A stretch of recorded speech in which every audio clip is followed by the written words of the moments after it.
Let's Talk to Animals, the podcast for all species. My name is Shannon Cutts. I'm an animal intuitive and sensitive and a Reiki master practitioner for pets and their people. I'm also an animal communication teacher and mentor and guide and coach and cheerleader. This podcast truly was inspired by my own interspecies family. I am first and foremost a pet parent myself. I'm a mama to a 6-month-old cockatiel named Petal, a 2-year-old box turtle named Io. After Jupiter's moon of fire and ice, I am mama to a 9-year-old red-footed tortoise named Malty and auntie to a standard wire-haired dachshund named Flash Gordon. So got lots going on all the time, and they really have inspired this ongoing conversation that all species can enjoy together. So today I thought I'd tackle a topic that honestly kept me from fully diving in, from jumping in with both feet to interspecies conversation as my new normal, my reality. When I first started with animal communication, I was a client. I was a eager participant from the point of view of believing that this was a gift that others got, certain special humans got. I just thought it was something that you either were born with or you weren't born with. And if you weren't born with it, then the only way to be a part was to hire somebody who had been born with it and ask them to help you talk with your animal family. And so that is what I did. And those first few sessions for me as a client, as a pet parent who wanted to talk with her animals and needed some help to do that, I remember them being as kind of harrowing, like a really gripping thriller. Like I was scared. I didn't know what my animals were going to say. I wasn't sure of the right questions to ask. I agonized over, I spent hours journaling what are the best questions and trying to group all my questions into categories and realizing I can't ask 400 questions in a half-hour session and just getting really stressed out about it.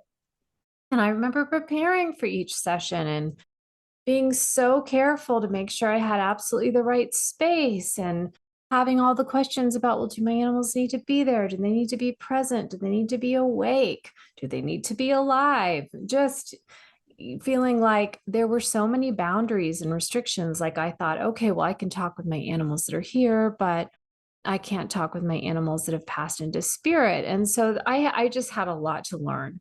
I was really nervous. I also remember feeling really hopeful, really hoping that I had picked the right animal communicator, really hopeful that I would be able to make sense of the information and that I'd be able to make use of it, really afraid of what my animals might say about me or about their daily life with me or about how they were feeling and doing. Looking back now, I can see that when we only care a little about something, we usually typically only invest a little in our experience of that something, whatever it may be. But when we care a lot,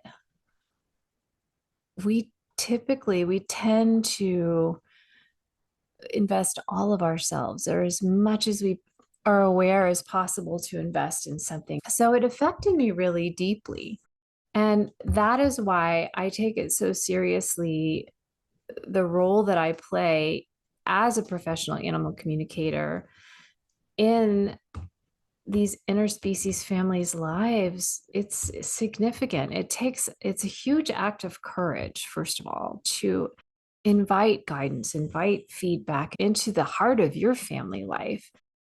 It's just a huge act of courage. It's a commitment. It's a commitment in terms of your time. It's a commitment in terms of your energy. It's a commitment in terms of your finances. It's a commitment in terms of the bigger picture of how animal communication, how these conversations may alter or transform your interspecies family life. And so looking back, I see all of this was at work for me when I was in the shoes of my clients today. And so I thought I would share 4 of the big reservations that I had that I have seen reflected in my own pet parent clients. Maybe you'll find that one or some or all of these 4 reasons are reasons that you can identify with as well. And maybe that will open up a new door for you. The very first reason that I am choosing to highlight today, because it was the biggest one for me. And even when I first started learning animal communication professionally, it continued to dog my heels. And it was probably the number one reason why I was so stressed out before each one of the animal communication sessions that I would have with my own interspecies family. And that was that I was afraid my pets would be mad at me. I was afraid that my pets wouldn't think I was a good pet parent. I was afraid that my pets would have feedback for me, that they would tell me they wish that they could go live with someone else, or that they just wish that I was better at my job. I would ask these questions like, are you happy with your habitat? Or do you like your toys? Or do you like your food? Or are you getting enough water or enough exercise? And I would wait and wait and wait with bated breath, like, oh my God, what are they going to say? And I remember avoiding asking questions like, do you love me? Even though it was like the one question I wanted to know the most. Do you love me? Do you love me the way that I love you? Do you know how much I love you? Because I was so afraid that they would say no. So it was like that question that I wanted to ask, but I wouldn't because I was so afraid that the worst would happen and they would say no, or they would say, no, I don't feel loved by you, or they would say, no, I don't love you. And I've come to feel deep down in my gut that this is a major inhibitor for many pet parents to even seek out animal communication or ask for an animal communication session at all. What if they say that awful thing that would just break my heart? Now, I can share with you, out of hundreds of animal communication sessions now, I have not had a single animal tell me anything that hasn't been generously sprinkled with unconditional love. So I have yet to see a pet parent client of mine broadsided or shamed or humiliated or embarrassed or heartbroken over something that their animal has said. Because even if that animal has something that's a little difficult to hear, the animal seems to know just the right way to deliver the information so that their pet parent can hear it with an open mind and, most importantly, an open heart, where the information can be received and used. Because, of course, why have these conversations if we end up triggered or traumatized and we can't make use of the information? I've also come to thoroughly and utterly feel that this same fear holds a lot of human animals back from having conversations with each other. I know I've allowed it to hold me back. It's not like we just pop out of the womb and we know how. And our animals can teach us how to have these conversations. We can learn from their example. When we invite animal communication into our lives and we start having these maybe more raw and honest and open and sometimes very challenging conversations, and we talk about behavior problems or diet issues or end of life transitions or illness and injury and all of these other things that are really kind of at the core of what help us to grow, but can be very difficult to go through. And we see how our animals are able to naturally flow through these conversations and handle them with so much tact and diplomacy and truly honest, unconditional empathy and love. We start learning how to do it for ourselves. And this is going to be a point I'm going to keep coming back to over and over and over again. When I asked the animals, when I asked the companion animals of this world, what does the word pet mean to you? Why do we use this word to describe you? They said it's because we're your partner, your empathic friend, and your teacher. And so when you invite animal communication into your life, you're inviting your partner, your empathic friend and your teacher to guide you away from existing and into living, to help you evolve. And our animals know how to exist in this abundant place that we as human animals are just only slowly starting to become aware even exists, let alone how do I get there and then how do I stay? So that's reason number one. I am afraid of what my pet is going to say.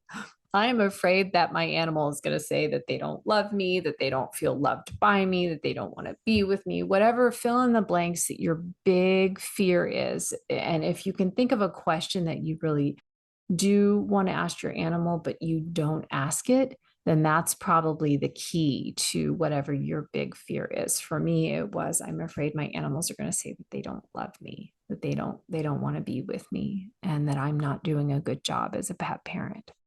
And I let that keep me away from animal communication for some time. And if you're watching the video version of this podcast episode, you can actually see me, like my hand is just like on my chest, kind of pressing on my breastbone right now because there's so much emotion in that. So, what is the second big, what I call the elephant in the room reason why some pet parents just can't seem to give animal communication the green light? And what I've found is that, and in fact, I didn't find the answer to this question until I started studying animal communication, kind of with an eye towards becoming a professional practitioner myself. And it's this fear that we've got too many choices. I've interviewed some communicators for Let's Talk to Animals, especially in seasons 1 and 2. Oh, come here, my little nesty baby. If you're hearing the sweet, sweet sound. You are so cute. For seasons 1, 2, and 3 of Let's Talk to Animals, I've interviewed some communicators who they were practicing 20 or 30 years ago, back at a time before the internet was really a thing, before there was so much free access to information, well before animal communication as a discipline was even common knowledge. Back in those days when they were practicing, there weren't that many choices. And even if there were lots and lots of people, there wasn't really an easy way to access the database so you could see all your choices. And so if you were lucky enough to have an openness to animal communication and have a communicator in your local area, then you could have an experience. But otherwise, it might not have even crossed your radar, which is another reason why I feel like there are so many people coming to animal communication now, wanting to experience it, wanting to learn it themselves, because the awareness has so vastly expanded. And we are now so much more aware of so many possibilities. But it's also presented the problem that many pet parents kind of feel overwhelmed. You go online, you type an animal communicator into your browser, and you're like, oh my God. Like there's so many people. Who do I pick? How do I pick? How do I know I've picked the right one? And that overwhelm can be a really big thing. One of the pieces of advice I share a lot is just find somebody who's had an experience with the communicator you're considering and just read the reviews.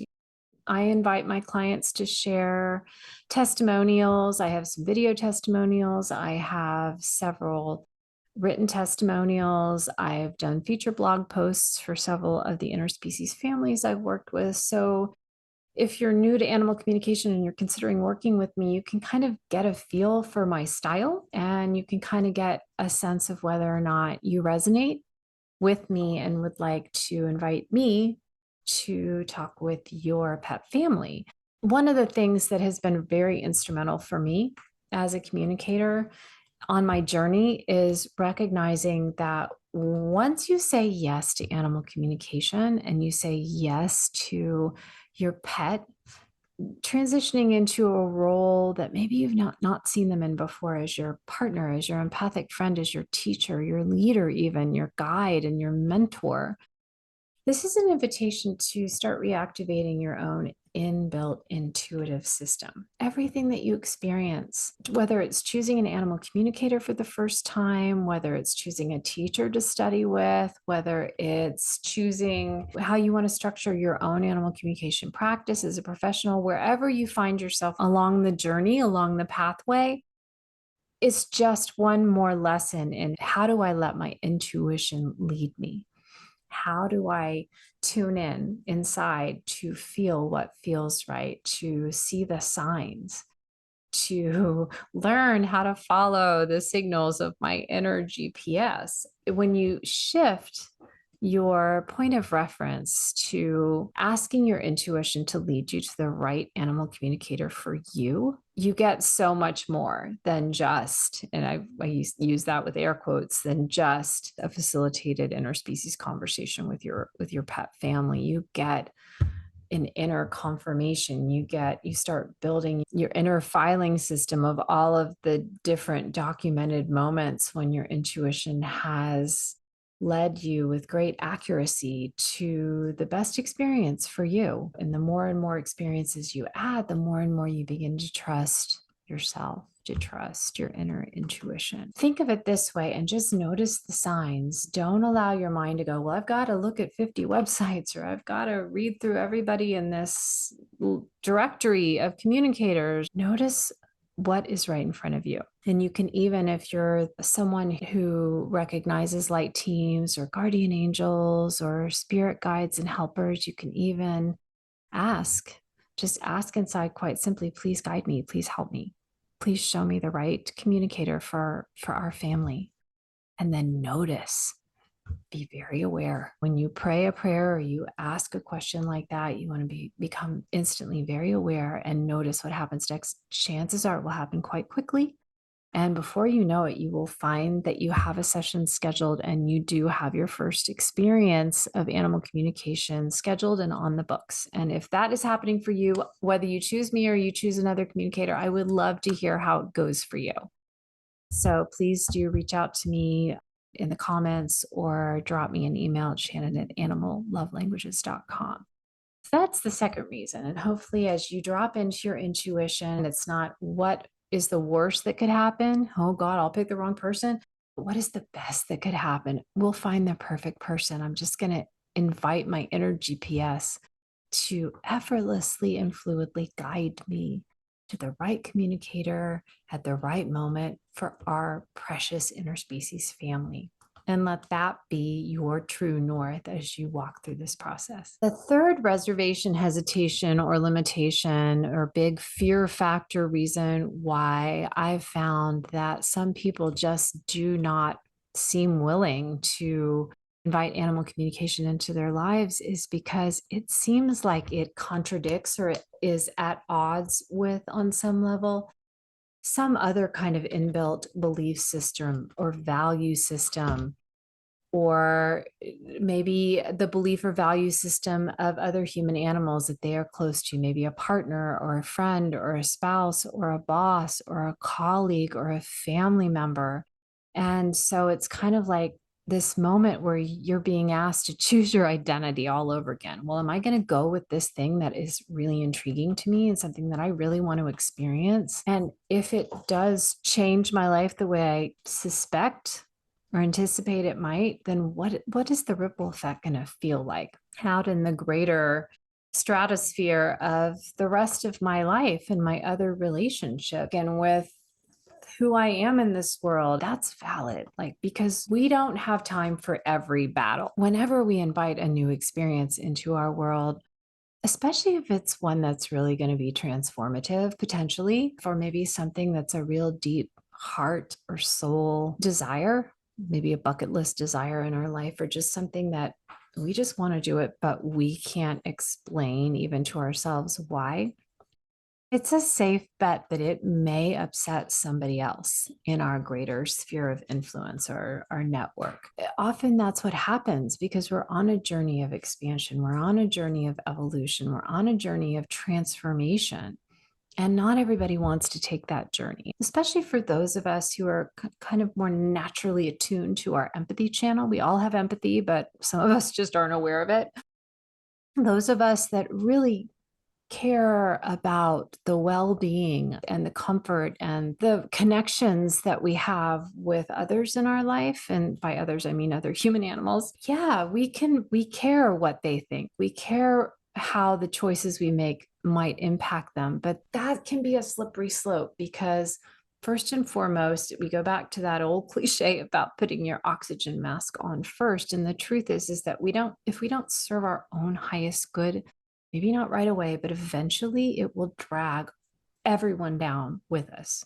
If we say no to our highest evolution, to our highest soul path possibility in life, maybe not right away, but at some point along the way, we dim our own light, and that puts a damper on how brightly anyone in our sphere of influence is able or willing to shine. I hope that makes sense. Maybe not on a thinking level, but maybe on a feeling level. So while it is a valid concern, yes, that maybe you have beliefs, or you have family members who have beliefs about what is woo and what isn't, what is possible and what isn't, what is reality and what is fiction or science fiction, what is safe or advisable and what is dangerous or off limits. However you weigh the choices and the chances that those choices ask you to take or invite you to take, at the end of it all, underneath it all, you have to go back to what you feel, or at least if you want to break through the stalemate and decide what to do and feel your way forward, you need to kind of dive down underneath the waves, sink down underneath the waves, and out of your head and into your gut, into your heart, and feel, is this still something I want to do, even though I don't know exactly what the ripple effect is going to be? I don't know how it might impact me today, tomorrow, into the future. You don't have to know. And here's the other important thing to remember: you don't have to let anyone else know. You don't have to tell anyone else. You can just do this for you. We are allowed to do things just for ourselves. It doesn't feel like it sometimes, but we have the full right to have our own experiences in this life. And if you're not ready to share that with anyone else, then so be it. In a weird way, I have discovered over the years that the beliefs and the assumptions inside me that I don't challenge produce a lot more fear in me. They're a lot more fear factor-ish than the beliefs and the assumptions that I really put to the test. The more I become willing to say, I don't know, let's just see, I become curious, I start to wonder, I go exploring, I go see for myself instead of taking somebody else's word for it, even my own, the less power those assumptions or those old beliefs have over me. Maybe I'll find out that they're right. Maybe I'll find out that they don't hold water at all. But either way, I'll find out for myself. So that's how I've broken through that limitation, that hesitation that I had in terms of inviting animal communication into my life. The fourth and the final reservation or limitation or hesitation that people tend to encounter with animal communication, it's the reason I've come to feel why so many pet parents will admit to having deep burning questions for their animals, but won't schedule a session, won't open up and have that conversation with their animal, is because they're afraid that something's going to come up, whether it's an unmet need or desire, or whether it's a difference of opinion, some kind of stalemate or argument that is not going to be able to be resolved. And here are two really common examples. One is my animal is going to want something that I can't give or that I don't want. And the other is my animal is not going to want something that I really want. I'm going to give you an example from my own history of working with animal communicators before I became a professional animal communicator. When my tortoise, my redfoot tortoise Malty, was about 4, she got bigger. And so I upgraded her to have a much larger outdoor enclosure that she could go and play in during the day and stay outside in at night when the temperatures were warm. I had just moved her into this outdoor enclosure and she had been used to living with me full time inside. So I asked the animal communicator we were working with at the time to ask her how she liked her new habitat and let me know if everything was to her liking. And of course, I was super nervous about this. So go back to reason number 1. My animal's going to say she doesn't like me. She doesn't like what I'm providing. She wishes she could live somewhere else with someone else. So I was super nervous. And what Malty said was, I do like my new habitat. I do like being outdoors and get to see what's out there, and I get to identify the sounds I'm hearing, and I get to feel more like a wild tortoise. But I really want 2 swimming pools. And you might think, redfoot tortoises don't swim. Well, she had these shallow wading pools where she could drink. And this might be too much information, but tortoises and turtles typically will go to the bathroom in their water. So she was basically kind of asking for, she wanted one pool to like drink and swim, and then another pool for her toilet. And unfortunately, due to her size, the size of the habitat that I had constructed for her, and all the different things that needed to be in there, especially because tortoises are primarily terrestrial species, if I had added a second bathing, wading, toileting pool, I might as well have just given her an aquarium instead of a terrarium. Like, there wasn't enough room for it. So I had to ask the animal communicator to tell Malty that it wasn't possible. But I also said, it's not possible right now. I shared why. And I said, I'm writing it down on the wish list for the future. Well, now she's almost 10. She lives in a huge, spacious yard, and she has 2 full-size bathing pools, 1 smaller drinking pool, and a whole mud wallow that I fill up with water twice a day. So we checked that one off the wish list with flying colors. So again, when we're approaching these conversations, we have to consider it might be a no, it might be a yes, it might be a maybe, it might be a not right now. It's just like having conversations with our own species. We ask, how can we meet in the middle? We look at finding that the highest and best possible outcome in this moment in time for all. We human animals tend to call that compromise. We call it negotiation and compromise. And the same holds true with our non-human animal family members. When I first asked my soul bird Pearl what he thought of the 2 shelled beings that were living in our family, and I kind of knew he was a little bit annoyed about the fact that I had added both turtles without asking him first. And he said to the communicator, I know that my mom loves them, but I don't understand why. They're slimy and stinky and they don't have any feathers. And was that hard for me to hear? Yes. Did I instinctively already expect him to say that? Yes. And you might be listening to that going, that wasn't very compassionate or empathic. But the thing is it absolutely fit with what I was already sensing to be true. And in truth, it was a relief to have it confirmed, because it gave me the opportunity to say to Pearl, I'm sorry. It also gave me the chance to explain that both turtles, and my second turtle, my rescued box turtle Bruce in particular, needed a home. They didn't have a home before they came to live with us. And when Pearl heard that, everything shifted for us. So we just were having this rather challenging, emotional, open and honest conversation. And he actually said, they didn't have a home?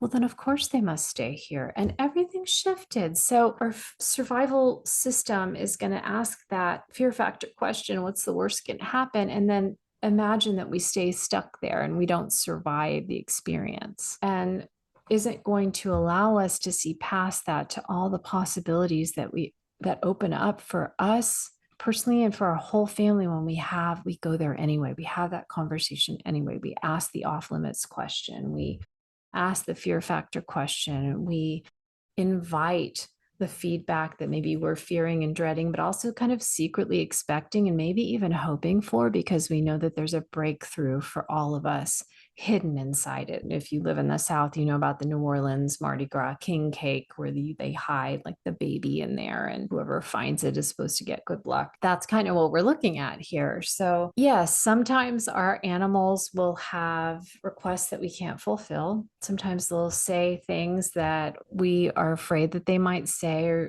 or would kind of wish that they wouldn't.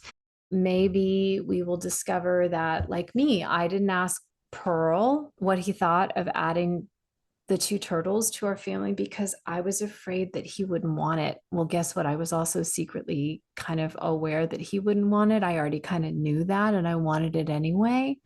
So instead of just having that conversation and finding an open and honest way of moving forward and compromising, if I had just led with that, well, this turtle doesn't have a home. He's hungry. He's scared. He's lonely. Would it be okay if he stays with us? It would have actually saved a lot of potential heartache and a lot of stress and anxiety, not just before and during the decision that I made, but after the fact of trying to acclimate. And Pearl was just so jealous, and everything just eased after we actually had the conversation. And so all I'm trying to share here is just don't let that hold you back from having these important, impactful conversations with your pets, because there's always a way to talk it out.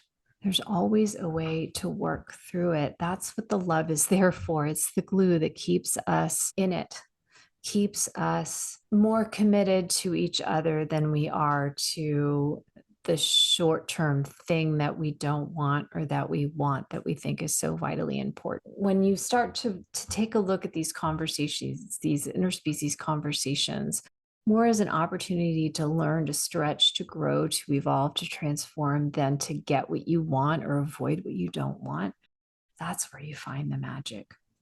If you've enjoyed this episode of Let's Talk to Animals podcast, if you found value in it, hopefully, if you found a nugget, something that has been supportive for you and your pet family, please do like, subscribe, share it with somebody else who loves animals, who lives their life with animals, who lives their life for animals, to care for animals in our natural world. Please do share it about and let others know. It really does keep our little podcast alive, growing, and thriving here in the greater podcastosphere. You can find us at letstalktoanimals.buzzsprout.com. You can also find us at animallovelanguages.com/podcast. And you can find all 4 seasons. If you have a request for a show guest or a topic you'd like me to cover, please do let me know. Again, you can reach me, Shannon, at animallovelanguages.com or at Buzzsprout. And I always love to hear from you. I look forward to welcoming you back in 2 weeks for a fresh new episode. And I'm sending you and your pet family all my love. Okay, bye.